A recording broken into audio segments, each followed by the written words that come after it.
What if everything that we're seeing today is just a planned, organized, partial shutdown of the U.S. economy in the second quarter? Now, I'm just asking questions. I'm not making any assertions here. I'm just a YouTuber. I'm not a top shelf authoritative source. What the frick do I know?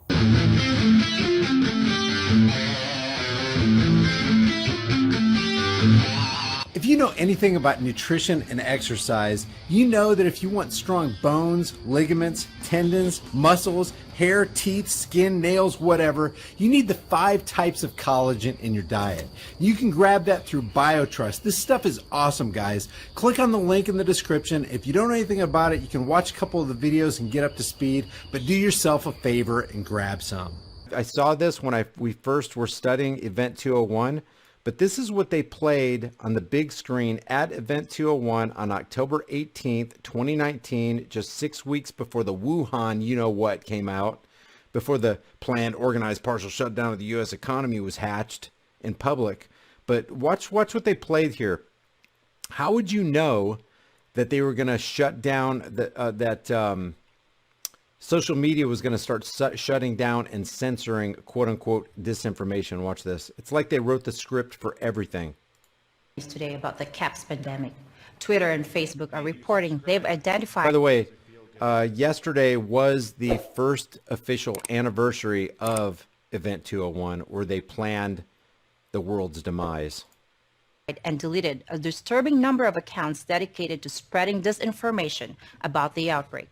For more on this, we go to our correspondent, Catalina Parks. Chen, these accounts were created by several state-sponsored groups. Try to get out of your mind that this is horrible script reading and horrible acting, and try to just focus on what they're saying. Groups intending to sow political discord, and some individuals are seemingly seeking to gain financial advantages. Violence against health... You mean like CNN and MSLSD and ABC and CBS and Faux News? They're seeking to gain financial advantages through disinformation every day, 24 hours a day, 7 days a week. We just saw it here with Jakey the Snake Tapper. And by the way, Jake, I don't know if you caught my my first YouTube video of the day, but Jake Tapper and nobody at CNN, nobody on leftist media has submitted any form of outcry against the super duper spreader event, the Women's March from this past weekend. Nobody's come out against it. There was no social distancing going on. A lot of people weren't wearing their masks, and yet they called Trump's 220 group meeting in the Rose Garden with the confirmation of the new Supreme Court justice a super spreader event. But somehow that applies to 220 people who are for Trump, but it doesn't apply to tens of millions of people in cities all around the country who are disobeying social distancing guidelines and disobeying the Anthony Fauci's of the world and all the experts who are saying, hey, you need to obey these guidelines so that you can flatten the curve. So obviously for the women's marchers, it was way more important for them to get out there and speak against Trump and forget about all this COVID-19 stuff, forget about all this flattening the curve stuff, forget about all this social distancing stuff, and let's put our lives in mortal danger so that we can get the vote out, so that we can get Trump out of office. We will put our lives on the line. Nobody at CNN called that selfish or disturbing. You won't hear Donald Lamone speak about it. Crazy, man. Care workers and minority populations has been increasing. A recent riot highlights the real danger in these posts. Countries are reacting in different ways as to how best to manage the overwhelming amounts of dis and misinformation circulating over the internet. In some cases, limited internet shutdowns are being implemented to quell panic. Mm-hmm. Thank you, Catalina. For more on is that a prophecy of things to come? Limited shutdowns of the internet? Really? this, we are joined by experts on crisis communications and social media, Kevin McAleese and Sarah Lee. To me, it is clear countries need to make strong efforts to manage both mis- and disinformation. We know social media companies are working around the clock to combat these disinformation campaigns. Remember, truth is treason, the empire of lies, and truth is the new hate speech, and you can't go to war until you decimate the truth. Truth is the first casualty in any war, including the most important war of all, the war in your mind, the information war. So that's what we're seeing today. So what they're calling hate speech, what they're calling misinformation and disinformation is usually just people asking questions. The task of identifying every bad actor is immense.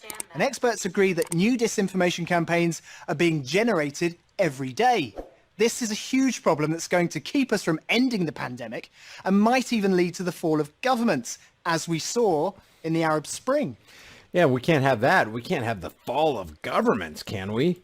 If the solution means controlling and reducing access to information, I think it's the right choice. I agree with Kevin. This is a big problem and doesn't even account for the massive amounts of misinformation. I'll just finish her statement. Doesn't account for the massive amounts of misinformation coming out of mainstream media and Silicon Valley. I don't know if you guys know who Jeffrey Toobin is. He's CNN's chief legal analyst, and he got in a little bit of hot water today. This is from Motherboard. And I'm only mentioning this because of the hypocrisy that we see day and night on mainstream media, specifically leftist media. They rolled Jeffrey Toobin out, who's essentially a never Trumper. Says New Yorker suspends Jeffrey Toobin for Zoom dick incident. And there was Zoom dick was trending high on Twitter today. And he was just being summarily worldwide embarrassed. In a statement to Vice, Jeffrey Toobin apologized for embarrassingly stupid mistake. Apparently, he whipped out his yonker for everybody to see during a Zoom meeting, and he tried to play it off. Who would even do that anyway? Who would even do that joking? It's kind of weird. The New Yorker has suspended reporter Jeffrey Toobin. Sources tell Vice it's because he exposed himself during a Zoom call last week between members of the New Yorker and WNYC Radio. Toobin said in a statement to Motherboard, quote, "I made an embarrassingly stupid mistake believing I was off camera. I apologize to my wife, family, friends, and coworkers. I believed I was not visible on Zoom. I thought no one on a Zoom call could see me. The Zoom call could see me. I thought I had muted the Zoom video." Why would you ever do that in front of a camera?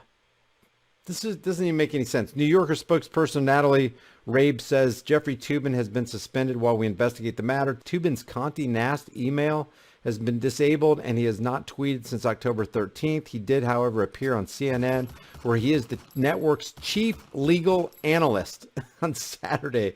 Jeff Toobin has asked for some time off while he deals with personal issues, which we have granted, CNN said in a statement. Just another smokescreen, sidestep, dog and pony show to add to all the nonsense.